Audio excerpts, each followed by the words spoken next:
Welcome to the Flynn Brothers podcast. I'm John. And I'm Jimmy. Today's big idea: gout and the art of human body maintenance. We talk about the bane of Jimmy's existence, gout. Then explore what it is, how it happens, and why it's hilarious, with a little help from Benjamin Franklin. Later, John describes his struggle with Eustachian Tube Dysfunction before we share lessons we've learned from our nagging medical problems. Finally, we do an Immortality Draft, where we take turns picking health issues we can wish away forever. It's all coming up. But first, here's the Solons. Oh yeah. Oh yeah. Oh yeah. Oh yeah. Oh yeah. Oh yeah.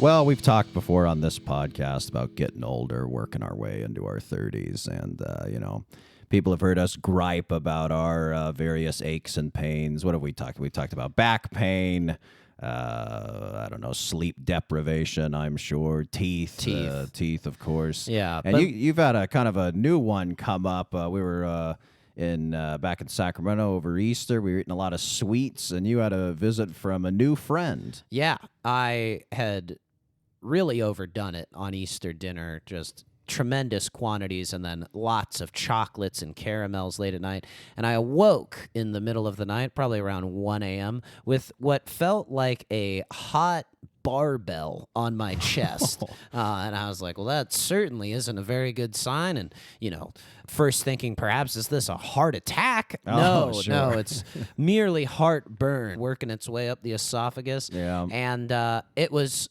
so bad that at first I tried sort of sitting up, tried drinking a little water. That wasn't doing anything. I eventually resorted to putting a quarter teaspoon of baking soda into water and drinking it, and that helped. That helps. You're really messing yourself up if you're medicating with baking soda. Yeah, that's used to clean bathroom grout. And I said grout, but perhaps more on topic is gout, which we'll be talking about today. You mentioned a hot barbell on your chest, describes the feeling of heartburn. I would say a hot knife in the base of your big toe describes gout. And gout is something that I've been dealing with for the past couple of years now. I find it a pretty hilarious medical issue to have, and I wanted to, nice of us to, on the Flynn Brothers podcast, we got this nice platform. We can kind of carve out some time to talk about it. Raise awareness, if you will. Yeah, so when'd you first feel the sting of gout? First had it, I believe, we talked about me getting bigger in college and such, and I think I maybe had a little twinge of it then. It maybe only lasted part of a day, and I don't really remember if it even was that, or it could have just been I took a bad step or something. A little foreshadowing. A little foreshadowing, perhaps, if you're looking at it from a literary lens. But then this was probably 2 or 3 years ago. I had a flare-up, and when it's gout. The pain is very excruciating. Like I said, hot knife in the base of your big toe. I've had, bronchitis. I've had, terrible fevers and flus. I've had all these pains, but I got to say gout, number one. Far and away the worst. And when you get a flare-up, you essentially can't walk. You basically have to walk on the side of your foot, and this can last for like over a week. And I remember when I had the flare-up, I was taking ibuprofen and it wasn't really working.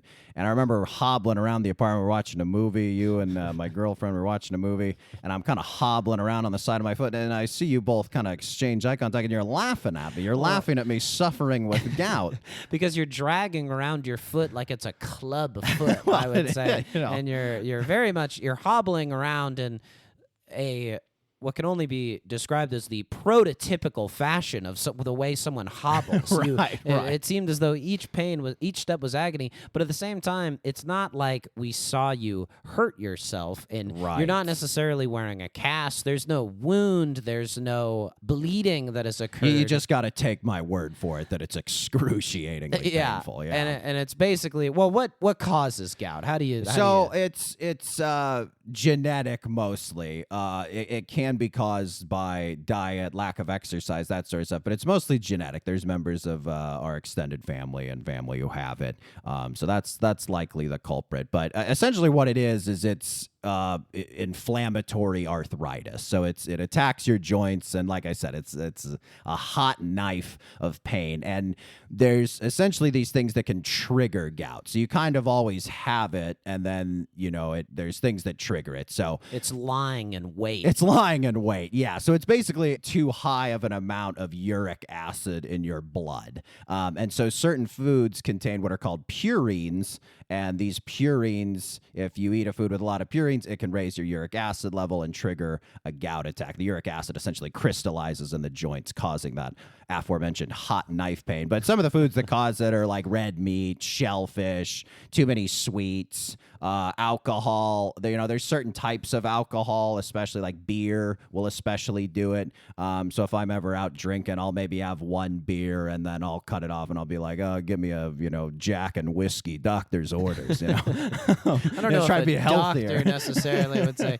yeah, if you're going to booze, do this. Yeah. sort of. So yeah, essentially like high, uric acid levels can also lead to like kidney stones and stuff. It's essentially gout, kidney stones. It's your kidneys are not optimized. They're not filtering out the uric acid, which is basically like a waste product in the blood. But I always get gout in the big toe, but it can attack any of the joints. We got a friend who's at medical school, and he's got another friend who's got gout in his knee, which just sounds awful. But your knuckles, I assume elbows, I don't know, other joints, shoulders, ankles. Yeah, could be. I think ankles, yeah, for sure. But yeah, you basically have to make lifestyle changes, or it can you can have these flare-ups that are just totally debilitating. Well, I think that's part of the cause of the humor of gout is that it is a disease, although you have said it is genetic. It's basically like, somebody had a little too much red meat. Right. You're living it up a little too much. It's kind of a comeuppance of a disease. It is a bit. It's very much a kind of slap on the wrist by the Lord Almighty. I remember when I got a flare-up a couple years ago, we went to Lithuanian Days. There's this Lithuanian church we go to, and there's this festival, and they drink those really weedy, high purine beers at those festivals. And I had a couple of tall ones, and I think we stumbled over to a taco stand afterward, and I put down an al pastor burrito like it was a sick dog, and the next morning my toe was crying out for mercy. It sounds almost like the exact thing that a doctor would order you to do if you wanted a flare-up. This was, I think, before I started to get medicated for it. So you were prescribed this medication called allopurinol, which is essentially the wonder drug that lowers uric acid levels in your blood. But again, you still got to, even if you take the medication, you can't just go whole hog on beer and red meat. So, essentially, since I've been on the medication, I've been trying to always exercise, try to do some exercise every day. So you got to stay very well hydrated is another thing with gout. You got to keep moving, keep hydrated, and then, cutting back on beers and red meats and, that sort of stuff. Am I always the most successful? No. I would say, to your point about it living in weight, I will, eat like, Easter dinner, we had lamb, and, I had a sizable portion of it, somewhere between, I'd say 8 and 12 ounces. And, as I was laying in bed at night, I was kind of just praying, please don't have a flare up. So that's one of those things where every time you have a food that can trigger it, you're kind of crossing your fingers. Playing a little Russian roulette. Yeah, I gotta pivot here for a sec. I gotta go a little Alex Jones on you, because we've talked about these things that trigger gout. And there's one thing I sort of came upon that it really made me feel like an Alex Jones conspiracy theorist psycho. Well, this might be good for our listening numbers. Yeah, that's good. Yeah, this could go viral. This is sort of in vogue. Are you saying you're going to be going into a sort of a health conspiracy here? I'm going to go at first against big medical, and then I'll be going with them because there's some research that backs it up. Sounds like a great idea. That's my RFK Jr. Oh, great. I thought it was Alex Jones for a second. I thought he was a little more shouty. But yes, thank you. Thank you, RFK, for joining us. Take care. Thanks for leaving that bear in our freezer. Is that what he did? He did that, right? Yeah, bear he had in it the in freezer. his trunk, and then abandoned it in Central Park and made it look as though a bicyclist had hit it, because that was his idea of a good joke. And anyway. he's in charge of our drinking water. Is that right? Okay, gotcha. Anyway, so my medical thing. So I had a couple gout flare-ups, even though I was on the medication in the past couple of years.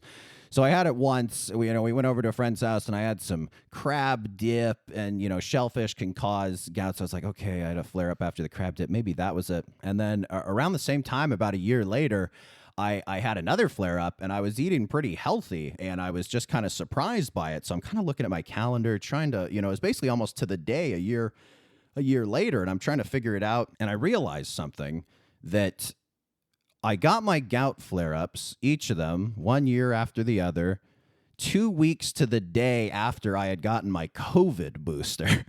So you hear all these people, talking about the side effects of the COVID booster and stuff. And I'm someone who thinks the COVID vaccine is one of the great human innovations of our lifetime. Next to the internet, to go from discovering a disease to having a vaccine for it in a year is, to me, just mind-boggling and life-saving and incredible. And so anyway, I was looking into this, and I was, again, I felt Alex Jonesy. I felt a little conspiratorial. But I found this article online that kind of was backing it up, and then I've found one since then that they've actually done some studies on this. And this is from an article I got from Rheumatology Advisor. So rheumatology, of course, dealing with arthritis. Of course, you know that. I'm a longtime subscriber to Rheumatology Advisor journal. And the title of it was COVID-19 vaccination may increase gout flares among patients with infrequent flares. So infrequent flares, that's sort of, you have one or less flares a year, which I tend to qualify for. But anyway, according to this study that was published in Arthritis Care and Research, there were 508 men involved in this study, and there was basically a threefold increase in gout flare-ups in the 4 weeks following a COVID vaccine among those with infrequent flare-ups. So me. The first 2 times I got the booster and the flare-ups, I was doing Moderna. So this past year, I was thinking, hey, maybe Pfizer, less of a chance of a gout flare-up.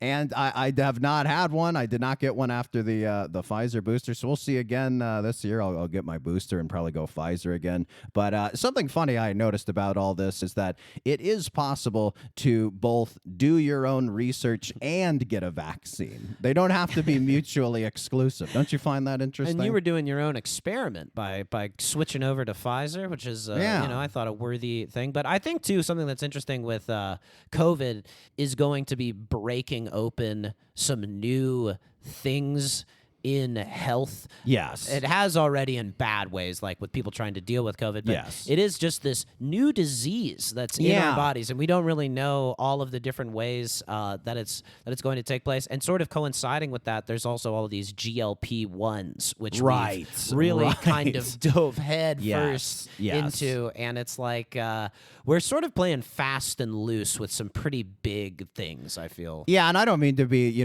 too flippant or politically charged with any of the COVID gout stuff, but it's just to your point. It's this is just all uncharted territory, and we try to learn what we can along the way, and in 20 years we'll probably have all the answers. But until then, got to do your own research. Well, at least you've got a sort of an ancient disease here, one that's been afflicting humanity for all time. That's true. This is a well chronicled thing, as we'll get into later. Yeah, why don't we? What do you think? Take a quick break, and then we'll get into another installment of John's Brief History. How's that sound? Oh, it sounds good. I'd like to do some talking on this podcast. Well, you're going to have to wait till after the break.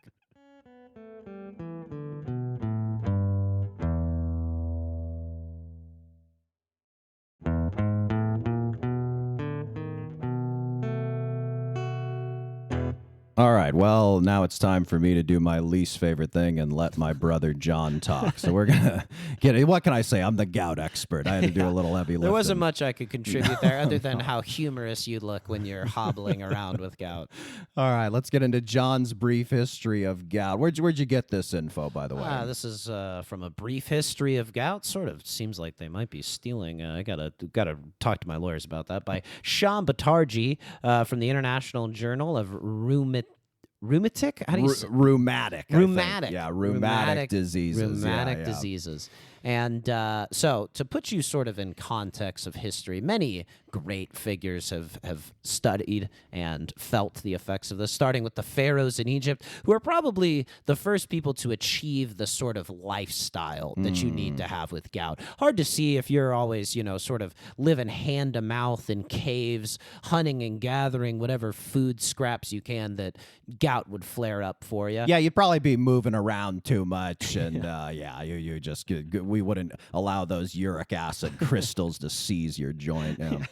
So there was found in mummies. You can see gout in these joints. But I think that what timeline are we talking? This here? is 2640 BC. Oh, Found wow. in mummies as far back as 4000 BC. So sort of in that ancient Egypt range. And there. the pharaohs, they weren't eating like we are nowadays. I mean, they had stuff like beer and wine that could trigger gout, but it was a lot of like fish and dates. I mean, it wasn't like they were eating McDonald's. Like any schlub in 2025 eats richer than the pharaohs, doesn't he? Well, that is certainly true, but I think there must just be sort of this threshold that you have to get. And I would imagine if you're a pharaoh, you're not walking around much. You're being carried around on those beds by your servants. So then you got the Greek philosopher Hippocrates is the first to describe it and its severe pain. Another man, you can't be moving around a lot while you're thinking. Right. And he believed to be the result of drunkenness, which is not entirely untrue. You sort of think like there's this idea of gout being this slap on the wrist,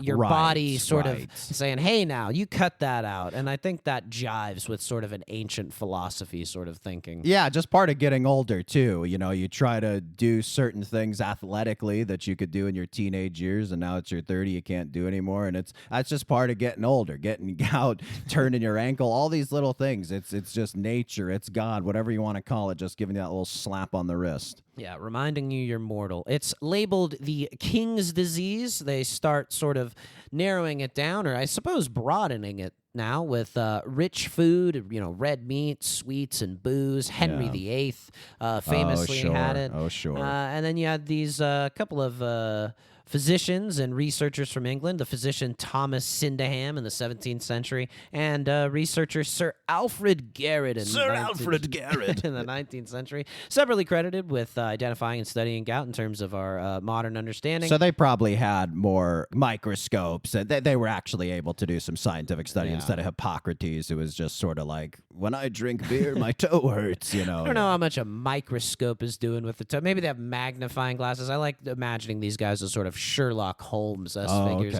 looking at the inflamed toes of corpses, aristocrats. Yeah. So then Benjamin Franklin also, he gets it around this time. And we'll get to Ben Franklin later, won't we? We will. He's one of the most famous people stricken with it. And they treat it with colchicine. Not exactly sure how you say it. Colchicine. Colchicine. Anyway, I looked this drug up, and it is a reason I think it's no longer used. It basically just has tons of like stomach and various unpleasant feelings, and it interacts with dozens of medications. Like there's almost nothing this thing doesn't interact with. So that's why you're taking allopurinol instead, which was discovered in the mid-20th century. It wins a Nobel Prize in physiology and medicine. Wow, that I gotta say, I said it's kind of a miracle wonder drug. I will say, well-deserved Nobel Prize for allopurinol. As someone who's been taking it, I gotta say it's a wonder. Yeah. Do you even really notice that you're on it? Is there anything? No, I mean, you gotta stay hydrated. I'll sometimes feel like a little lightheaded or whatever. That could just be I'm typically pretty well hydrated. The one side effect I have noticed is you are susceptible to more severe sun damage if you're in the sun. So if I go to the beach and do a long day at the beach, even if I put on a lot of sunscreen, I'll get zapped. But that could also be this other condition I have called being Irish. Yeah, that has a long history of sun. No pill for that, sadly. no. Well, very cool. Does that conclude your pretty much brief brings us up history? to date. Yeah. That's wonderful. That's Yeah. wonderful. Well, thank you so much for putting that together. You know, I went ahead and while you were doing that, I went ahead and found some famous people who have had gout. You know, we talked about some people from olden times. We'll get into later, but from modern times, we got a few heavy hitters. We got Jim Belushi. I saw a clip of Jim Belushi online sitting next to a doctor describing what gout was, and just hearing it in the Jim Belushi voice was pretty hilarious. I mean, Jim Belushi is just gout personified. Yes, I sort of feel like, if you were to ask me to name a celebrity who has it, I would he'd be at the top of the list. And I think too, like you know, it is genetic, and Belushi mentioned it was genetic for him as it is for me. But at the same time, you know, we're a couple of bigger fellas, so it's like there's a bit of a sheepishness to it when you admit that it is genetic, but you still have a tummy, and it's like, well, you're not doing absolutely everything you can do, right? So there's some guilt associated. We do have some trimmer relatives within the Flynn family. For instance, our father has suffered from gout. Right, and he's thin as a rail, and you know, Doesn't drink exercises. alcohol, Yeah. So it's you know, part of it is what can you do? You know, another fella, very different from Jim Belushi, Kim Jong-un has also suffered from gout. He's got a whole host. I think he's you know, eats a lot of rich foods, doesn't move around a lot. Boy, So, I've now in my mind I've swapped them life-wise according to Kim running for many seasons as a sitcom and the People's Jim Republic. Jong-un. Jim Jong-un. God, I don't know which one. I feel like how's that for a Freaky Friday body swap comedy? Yeah. Oh, you swap bodies and you still have gout. That would be, oh my God, what a nightmare that would be. But a hilarious guy. Sorry, do you think they sorry. have allopurinol in North Korea? God, I got no idea. Do you think you and Kim Jong-un pick up the same thing from the pharmacist? Same thing. Well, he's not going to the pharmacy. I guess himself, he's but gone, isn't his he? quote unquote servants who get it, I'm Yes. sure pick it up for him. But anyway, one person who suffers from gout that was very surprising, and I hate to laugh, but it's gout, and gout's kind of funny. Former NFL running back Emmitt Smith suffers from gout, and I found a couple articles, and you know, we're guys who you know, have worked and currently work in the field of journalism, you know, and we know what it's like to write articles, to interview subjects. And I want to kind of view these couple articles I found about Emmitt Smith from sort of that journalistic lens, because I think you'll find some of these pull quotes I got pretty funny. So the first article is called NFL Hall of Fame running back Emmitt Smith talks football, tackling gout. And this is by Jamie Lasanti. This is from Sports Illustrated. Why don't you go ahead? I wrote down this quote here, and you can go ahead. So part of it's from the article, and then part of it is a quote from Emmitt Smith. Go for it. While gout is often linked to red meat, seafood, or alcohol consumption, Smith said he hasn't altered his diet completely and still enjoys his favorite foods like steak and salmon. I love to smoke beef or baby back ribs in my smoker, says Smith. Like, I don't know why, but just the quote that this guy got is, I love to smoke beef or baby back ribs in my smoker. It just is like, what questions was he asking him? How did he get to that point? It just was making me laugh. As someone who's written these articles and has had to, you know, sort of coax quotes out of subjects and stuff, it is just so hilarious. This is the quote they chose. To me, it feels like one of those things, too, where, you know, the author probably dreamed his whole life of talking to Emmitt Smith. Right, if he hadn't already, it's, you know, any time to talk to a great Hall of Fame running back is a treat. But it's like, hey, but what Emmitt's doing right now is he's talking gout. He's raising awareness for gout. He's on this sort of pharmaceutical mission of some sort. And yeah, I could just see it's like, well, what sort of foods are you eating nowadays, Emmett? And he's like, oh, you know, steak, salmon, and then this was the money quote. I love this smoked beef. You know that. Once you got that, you're mentally highlighting that in your mind, and you're like, I know that's going at the end. I love to smoke beef in my smoker. It's like, where else would you do it? In a pipe? But yeah, just hilarious. I like imagining Emmitt Smith doing that. You sort of don't think of this guy as cooking for himself. Yeah, you'd figure he would have some personal chef or something. But he's, you know, he's a guy just like he smokes his own beef, you know, puts his pants on one leg at a time. Well, he's a Texan, I guess. Another quote. This was from, another story. This was from Everyday Health. The title of this piece was Emmitt Smith gains ground on gout. And something I noticed about both these stories, they both are using football puns. Yeah. We have Gaines ground on Gout, and then we had Do you think tackling Do you Gout think in the they previous one. saw the tackling Gout? Was this let's see if this was published before or after. But either one, you're like, they already got tackling. They already got. This one came before. So The everyday health one? Yeah, Okay, yeah. So there he's you go. Gaines ground. So SI was like, all right, okay. So we can't do Gaines ground on Right. Gout. I love the alliteration of that. Ooh, tackling Gout. That's good. Yeah, That's good. Yeah, they were brainstorming in the newsroom. All right, here's the. Why don't you go ahead and read this this poll quote I got for you? There's a perception that gout is an old man's disease, but I'm 44 and a former athlete, and I have it.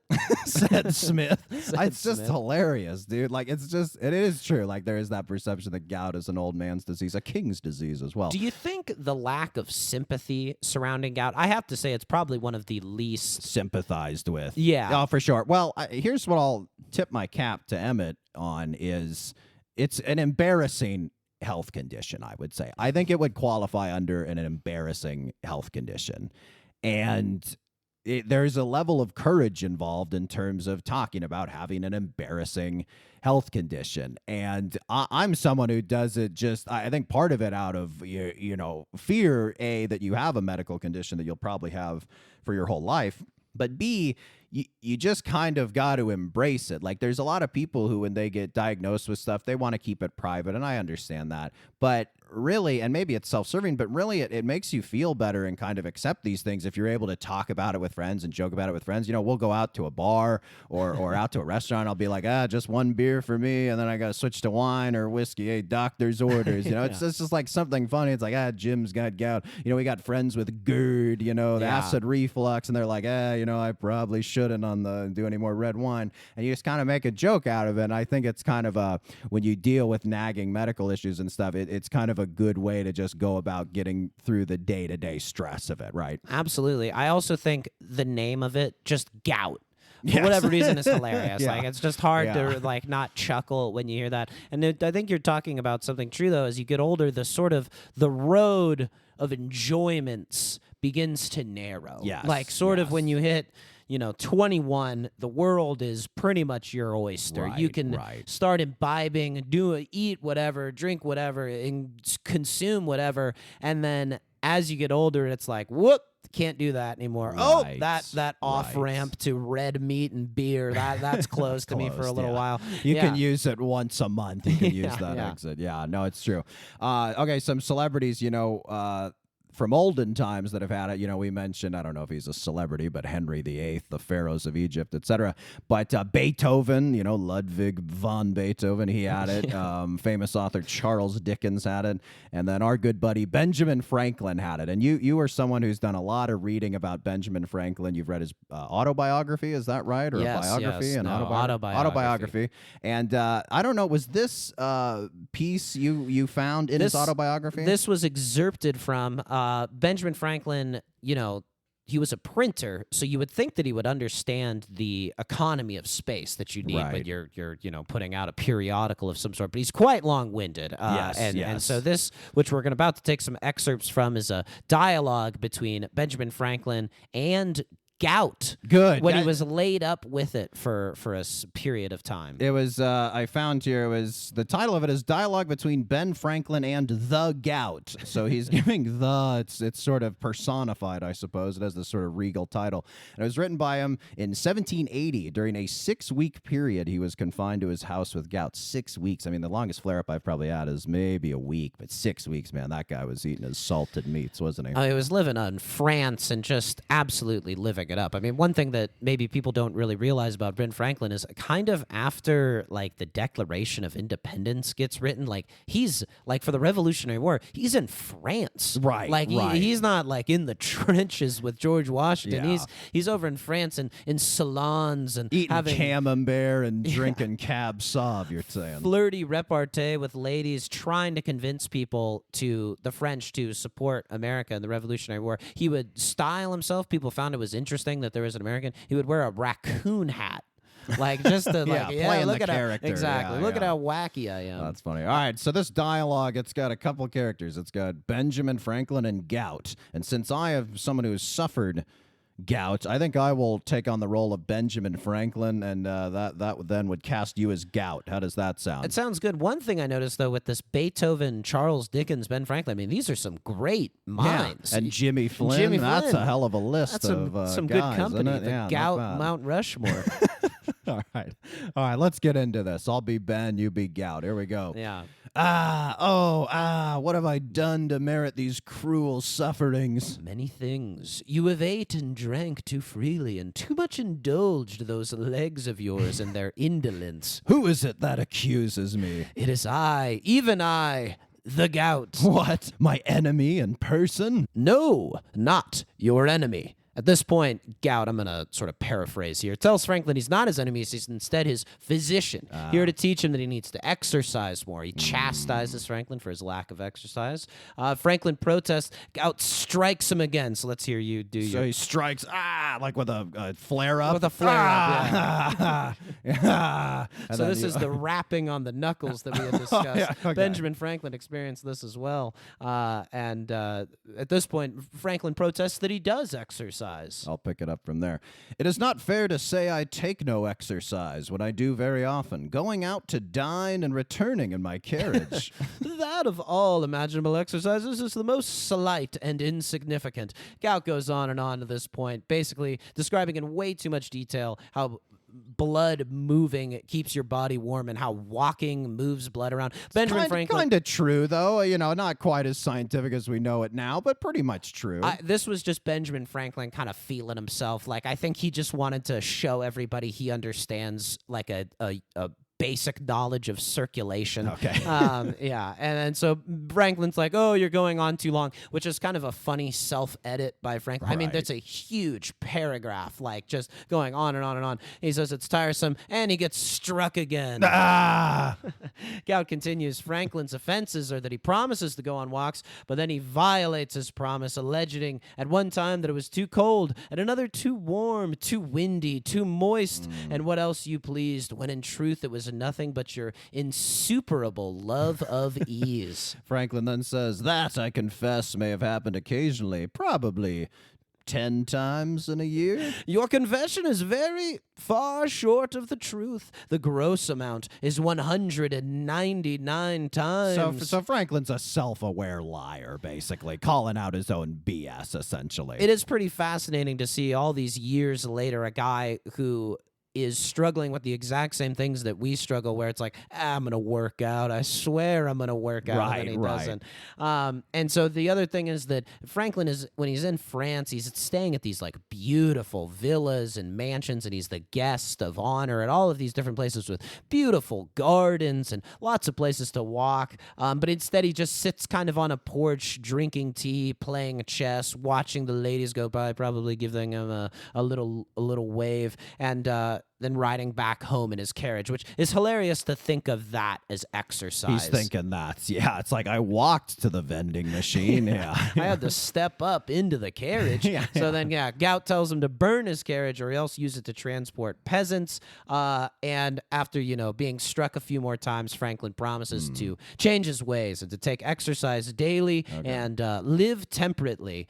But the Gout, is not fooled. I know you too well. You promise fair, but after a few months of good health, you will return to your old habits. Your fine promises will be forgotten like the forms of last year's clouds. Let us then finish the account, and I will go. But I leave you with an assurance of visiting you again at a proper time and place, for my object is your good, and you are sensible now that I am your real friend. Wow. So at the end, there's kind of this grace note where, though Gout is, sort of tormented and chastised Franklin, that's sort of what a good friend does to you when you've misbehaved, when you haven't, when you've gone to Lithuanian days and had a couple tall ones and an al pastor burrito. So in a kind of counterintuitive way, Gout is a loyal friend. Perhaps that is how I should perceive my relationship to Gout. Yeah, I think you guys both sort of have this open-minded embrace of it. I think that Franklin, if you were laid up for 6 weeks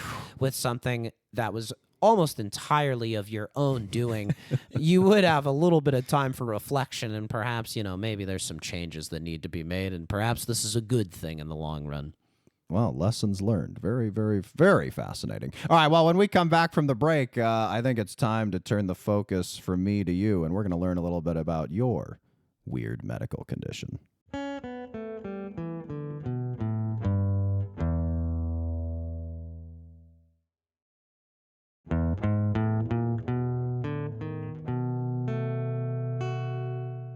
All right, well, we talked all about gout, and now it is time to shift the focus to you. John, please tell our audience, what is your weird, bizarre medical issue? I have Eustachian Tube Dysfunction, and unlike another blank, blank, blank dysfunction, there is no pill that cures it immediately.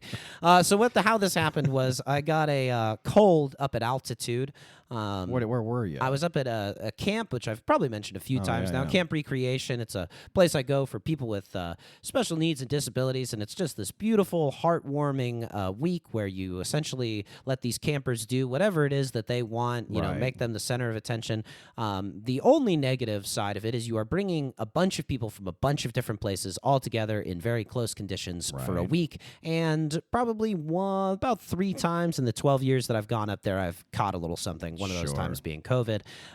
So I caught a cold. And as I was coming down on the bus, it's up, several thousand feet, and I'm coming down on the bus, and as we're finally descending the mountain, I can feel like a pretty heavy pressure in my head. Like this is different than usual. Like I'm swallowing, I'm doing all of the like yawning and stuff like that, where you look like an insane person, where you're just like, like really trying to stretch them open. Right. And I came down and I get home and I'm like, my ears are still popping. That's weird. I mean, that shouldn't be a very big deal. I go to sleep. Next morning, ears are still popping. And that was in June of 2024, and my ears have not stopped popping. Oh, God. So just basically imagine the way that you feel when you're coming down in an airplane or, at an altitude when you swallow and you hear that little like... That is what my ears hear pretty much all the time. So what is it all the time? Is it when you're chewing? When are sort of the moments it is most noticeable? Sadly, it's sort of variable. I've noticed that occasionally when I work out or eat spicy foods, it can either go up or go down. I've occasionally had it almost entirely disappear, but I've taken all sorts of medications for this, and maybe I'll just explain it a little bit. Sure. Behind your nose, inside of your face, there is a labyrinth of tubes that are connecting your ears, nose, and throat, which is why when you go to a doctor, they're called a ear, nose, and throat doctor, because all of those tubes are going to the same place. Should be called a tube doctor. Yeah. So every time you swallow, you're regulating pressure by opening those tubes, particularly the ones in your ears. So Okay. that's why when you go up, when you go down, it's letting out pressure because you're swallowing whatever the air or you're just regulating the pressure in there. I see. So while most people's tubes open and allow that air or whatever it is to come out, mine do not open. I have taken Sudafed, which there are 2 different types of Sudafed. There's the Sudafed that you can buy on the shelf, which is completely ineffective and has been proven by many studies to be so. Something I didn't know, which in this... life's too short for regrets. But one thing I definitely wish I had done is figure out that there's a good Sudafed immediately when I had this, because basically I just felt like I had a pretty bad head cold and like I thought I had allergies or something because it was just different than I had ever experienced. So what's the good Sudafed? The good Sudafed, you got to ask the pharmacist for it, and Okay. they will get it and they will Okay. give it to you. It is potentially usable to... I was going to say, is this the meth This is. Sudafed? Okay. And I will say, Good to know. the first time I took it, I was like, "Whoo, daddy!" Like it really, Daddy's feeling It good. kicked something Yeah, into gear. It was crazy. But my nose immediately opened. It was incredible. But my ears still didn't quite open. So I've done that. I've taken 2 different types of sprays, Azolastine and Flonase. I've taken antibiotics, amoxicillin. I've taken. Should we rename this podcast the Flynn Brothers Mispronounce Pharmaceuticals? I've taken steroids, prednisone. I've had no less than 5 different people look in my ears and tell me that sometimes, maybe it looks a little bit red. And eventually I just said, to my nurse practitioner, Ming, who, shout out to her, great gal. She said, I'm just going to refer you to a specialist. This is outside of my Right, purview. right. And I was referred to a specialist who is perhaps the most laid back Armenian gentleman I've ever come across. This is the tube doctor. Yes, the tube doctor. He gets in there and he opens up your tubes. So he was the one who gave me those nasal sprays. That didn't work. And he was basically like, okay, John, so you have two options. I'm not going to go too much deeper into that. We don't want to, alienate the fine Armenian folks all around Los Angeles. Even but if it was a semi-accurate impression. pretty accurate. Almost as good as my Nick Cage, but go ahead. You're basically catching this guy. Every single time I've gone to him has been in the afternoon, and I'm like one of the last patients he's seeing in the day. okay. Although he does do something that I find kind of heartwarming and just also like must have been told by the book. Every time he comes in, he kind of grabs me on the shoulder, and it's like, hey, you're going to be okay. Like that sort of a thing. Yeah. Which is a nice gesture, I like nice that. move. Good bedside manner. Good. So my two options were I can get ear tubes, so tubes in my tubes. These are famously given to children who always get ear infections. Okay. And I was like, I'm a 30-year-old man. I'm not getting ear tubes because you Right. also have to then wear earplugs and a swim cap if you're ever going to go in a lake or an ocean. You can apparently go in pools, and that's all good. And even though you're not a kid, you're never too old to get a wedgie, and that would get you a wedgie. Hey, fellas, just let me put in my earplugs and swim cap, and yeah, they'd hoist me by my swimwear and huck me into the water, and then rip all that stuff off so I get vicious infections. And I was like, well, that doesn't appeal to me too much. They basically poke a little hole in your eardrum, and so instead of the air pressure equalizing by going out through the tube on the inside, it goes out your ears. Okay. So Okay. that would be how it works. This way that they said was less invasive was they were going to do a Eustachian tube bypass dilation surgery. okay. The reason why I said bypass is because it's the exact same instrument that you use to open a vein artery during a heart bypass Wow. surgery. Wow. But instead of cutting a tiny hole in your chest and putting it into those veins, they stick that thing through your nose. And everybody knows you have nostrils that go yeah. up.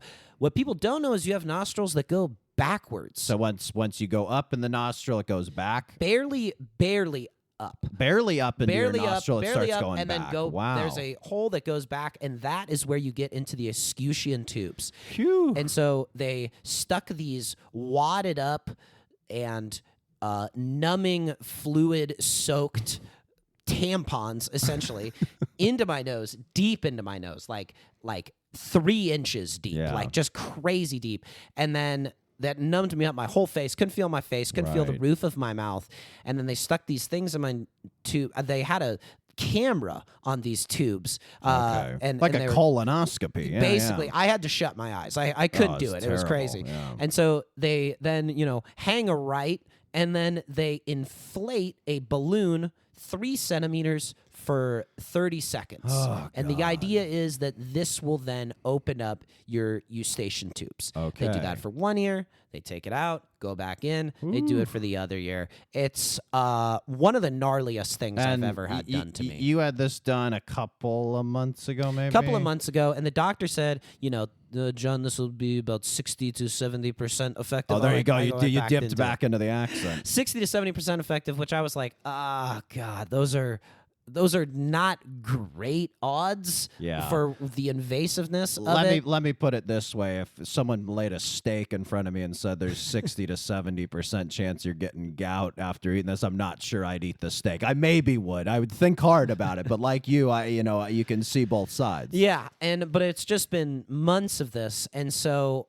I decided to go for it. He says you're not going to feel relief from it, except for a few. It's going to take a couple months for this to work, and then tragically and cruelly, I was recently stricken by a head cold that lasted me about a month, and for a period of 2 days, the popping stopped. Oh man. I remembered what it was like again. There was still a pressure in my head, and I was like, I can't get my hopes up too much. But then I went to sleep and I woke up the next day and there was no popping. And I was like, maybe it's finally done. And I actually didn't even tell people the first night that the popping stopped just because I was so hopeful. And then it was there. And then it lasted about one more day. And then the popping has resumed. Yeah. However, I will say that it's more concentrated in one ear now than the other. Is it as bad as it was before? Is it maybe give me a percent? It's blank percent as bad as it used to be? I'd say it's probably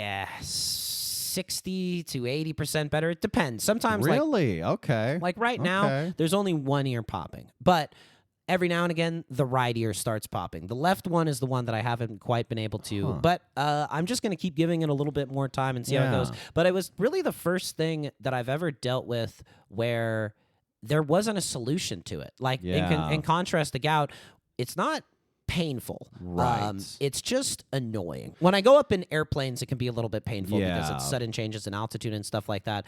But there is no drug that fixes it. The procedure that fixes it hasn't fixed it. Yeah. And it's just one of those things that I'm kind of realizing I may just have to live with. It reminds me of, I know Steve Martin has tinnitus, which is that constant ringing in your ears, and I think he got it from doing all those big time comedy concerts in the 70s. And he's quoted about saying it, and he basically says you either learn to block it out or it drives you crazy. And I think it brings up an interesting question between our two conditions, because having gout, it's most people, like, I think even Emmett Smith in one of the articles says it's the worst pain he's ever experienced. All these injuries he's had, like anyone who's had it will say it's the worst pain you could possibly experience. However, there's medication for it. You take a big fat ibuprofen when you got a flare up. You can walk a little bit, but it's manageable. Whereas you have something that, while it's not constantly painful, it is constantly annoying, and there are times where there could be discomfort, and there's not really a permanent solution for it. So yeah, it is interesting. It's almost just like, as you get older, these are the deals you have to make with God, where it's just like, are you going to give me something that is brutally painful, but I got a shot at managing, or are you going to give me something that's insanely uncomfortable and annoying, and I just got to learn to block out? Yeah, and I think you can sort of look at your body like the car that you're driving around, because I think a lot of people, especially in these body positivity, body image wars that we've had, I think there are some people who believe that your body is you. I don't. I think that you are inside your body. The soul, you would almost say? There's something different about you. And, you shouldn't perhaps get too wrapped up in your outward appearance, because, sooner or later, it's going to start breaking down. And I think, too, I thought about this a lot in college, where you would... I first started going to the gym, and you look around and it's like a parking lot, and you're just like, what are all the other cars that people are driving around in here? And I always thought it was crazy when you just see like huge dudes lifting gigantic amounts of weight, and they're like a software engineer. It's like, my guy, you're just going on city streets. What do you need? Like these lifted tires, and suspension and V8 engine for? It is interesting. I mean, you're basically spelling out the distinction between the self, the soul, and then the meat sack, the flesh vessel you're imprisoned in. And Kurt Vonnegut writes a lot about the human body as a machine and its malfunctions and it breaking down, and not just physical afflictions, but mental afflictions as well. And I think if you ever are struggling with like anxiety, for instance, a good strategy is to remember there is a separation between yourself and your body. And it's like, okay, well, sometimes anxiety is just a physical manifestation, right? So if you can learn to kind of, the machine's malfunctioning a bit. We've all been on a computer, and it's like, why is the computer not working? It's like, well, human body sometimes can be the same way, right? So you can kind of, if you're able to find that distinction between the self and the meat sack, it's a little easier to manage the machine, right? Right. And it's even crazy, though, to think like of your brain as part of that meat sack, right? Where, you think that all of you is contained in your brain, but, there's meditation, there's all of these different things that you can alter the way that your brain works, and I guess the way that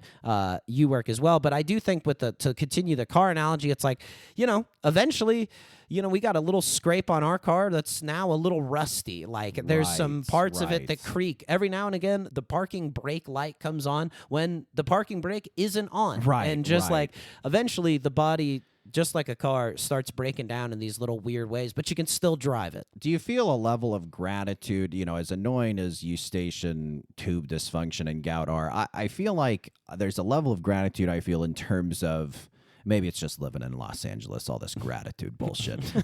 But no, I think there is a level of gratitude where these little physical afflictions remind you are mortal. And it brings us back to COVID, too, where COVID, for myself and a lot of people, is the first time where you realize, hey, life can go away like that. And, there were people in the same family who would get COVID and die instantly, and people who had COVID and didn't even feel any symptoms. And it's just a perfect metaphor for life and medical complications. And it's just like, you could be the healthiest person in the world and drop dead at 40, and you could be the most unhealthy person drinking Coca-Cola and eating fluffernutter sandwiches and live to 100. And I don't know. I think these little medical things, though, just remind you, like you say, your body's a machine, and someday you're going to die.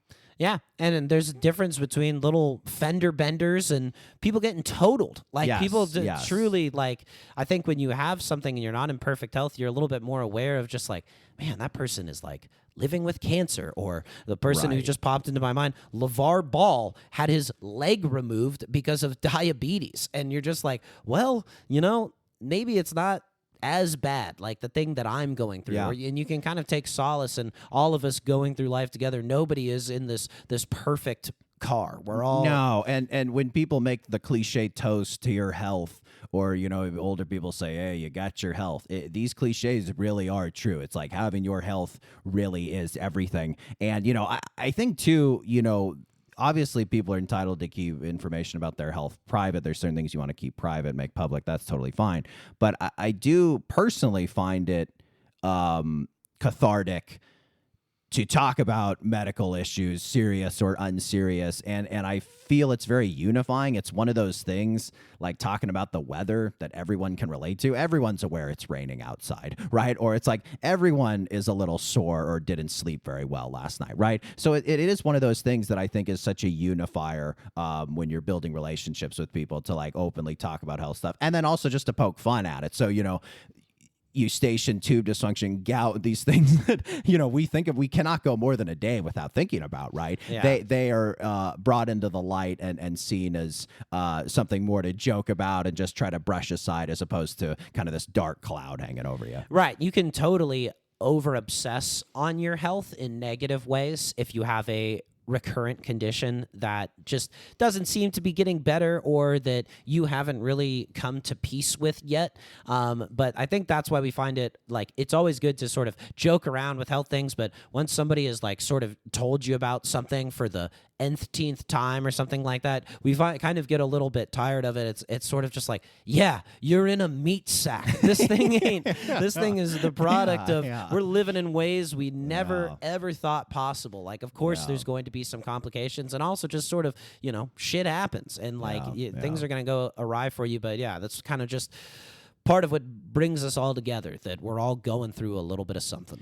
Well, you ready to wrap up with a game where we live forever? Yeah. After the break.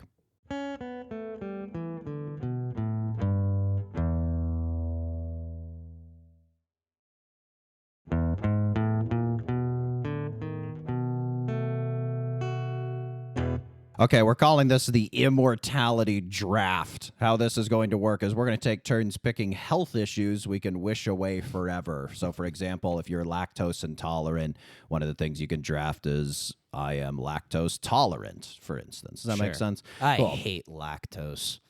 I'm so intolerant of Oh, I see what lactose. you're doing. You're kind of doing a prejudice thing. I get it. Oh, very clever. Wordplay. Yeah, fun. We so we'll do. I penciled it in for 5 rounds, but if we want, we can keep going. The goal is basically to give yourself the best quality of life possible, Right. and make yourself, if you want, invincible and immortal. But really, you're looking for these nagging medical issues. You can kind of just wave a wand and get rid of them. Okay, so I'll go first if that helps. Yeah, almost like updates to the meat sack. Yes. Yeah, we're downloading. This is the new Meat Sack iOS 16.3 or whatever. I got Okay, cool. Let's see here. I wrote down quite a few. Okay, this will be my first one. So, getting older, growing up, we played a lot of sports, and I love going hard on the field.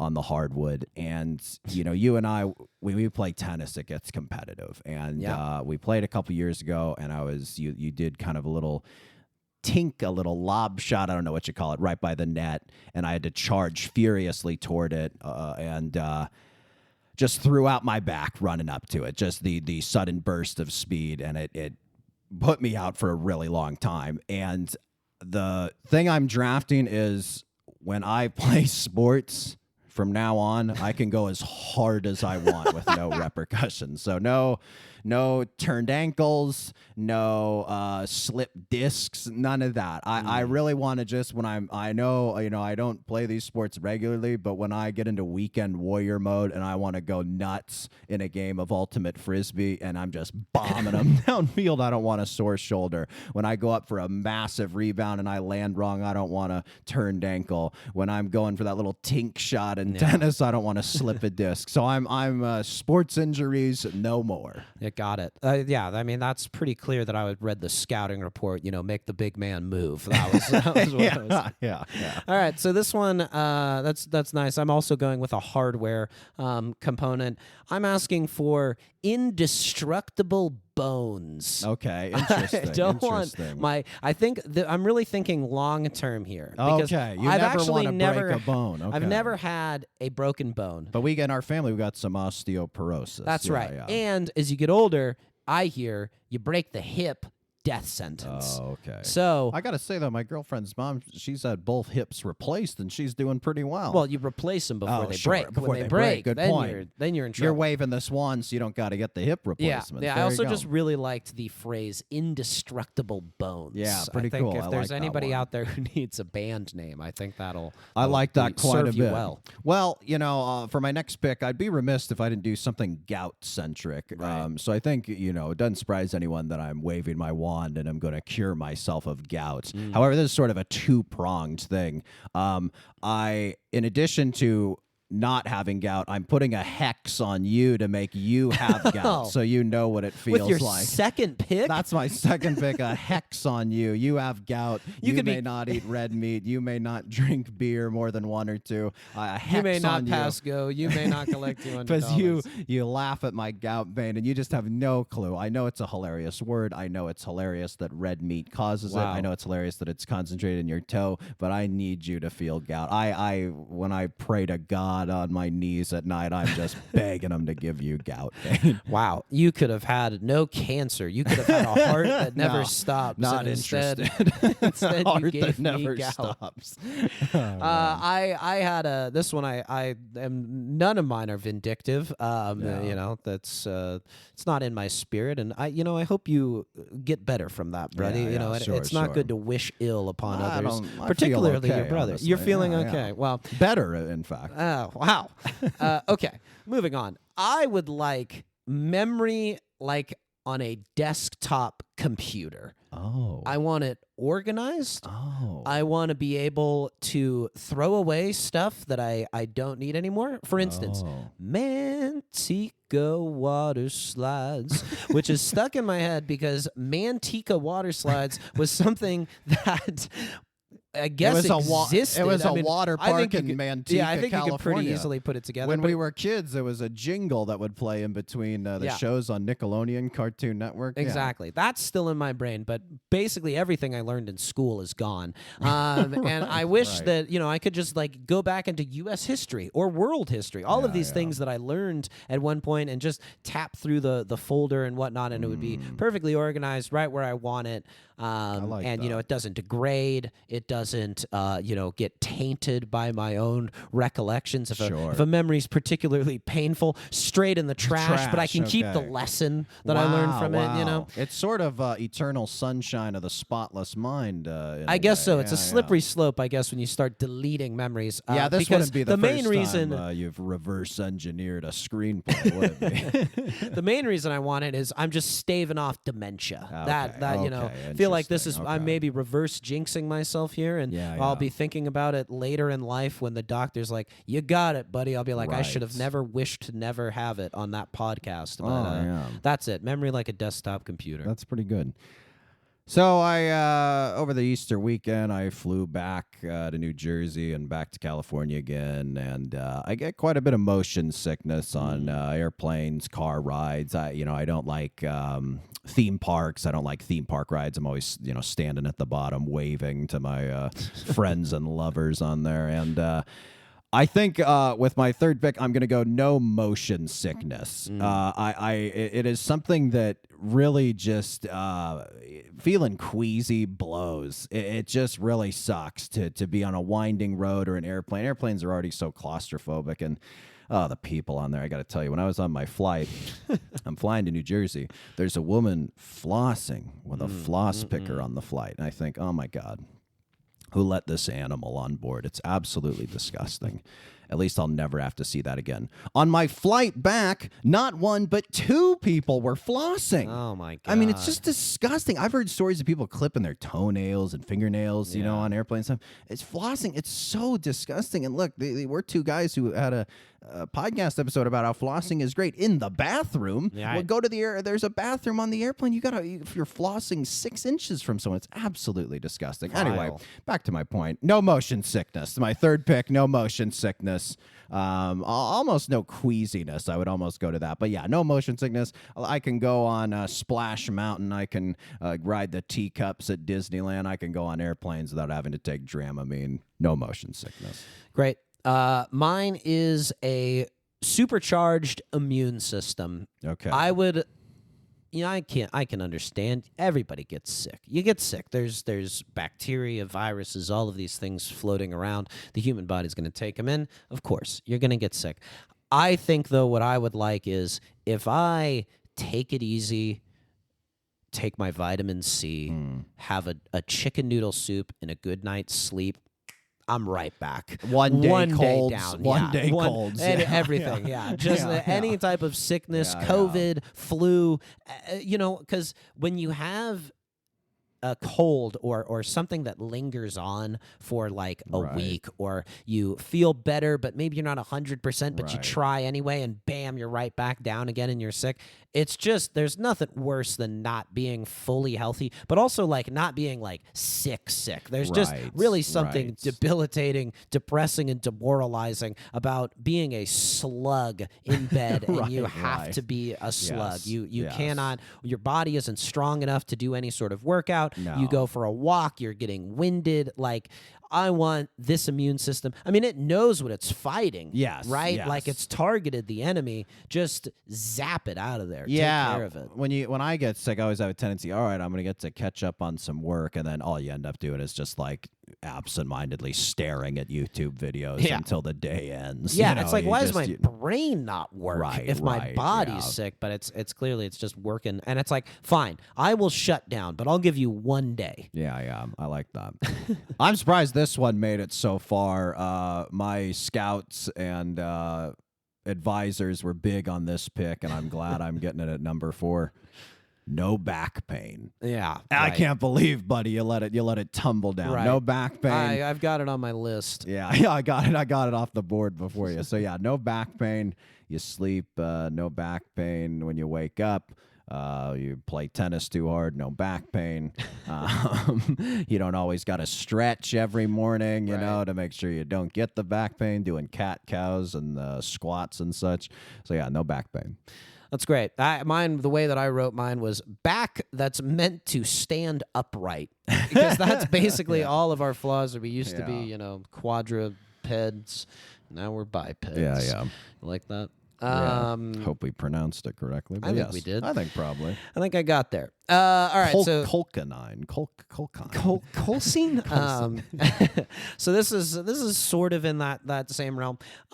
I'm saying I want hyper flexible joints. Okay. My ankles, my knees, my shoulders, my elbows, my wrists, every single finger and toe. I want those. They're never getting stubbed. They're never getting rolled. They're never getting dislocated. This is sort of like my sports one, but more broadly. Yes, more broadly. exactly. Okay, I'm never tweaking my knee. I'm never rolling my Yes, I ankle. like I'm that. never throwing out my shoulder. Like, they're just made of. I want some real good cartilage. Yes, I like that. I like that. Should we do? What do you think? One or I two got more? one more. You got one more? Okay, good. I'll maybe throw in some honorable mentions Go at the for end. it.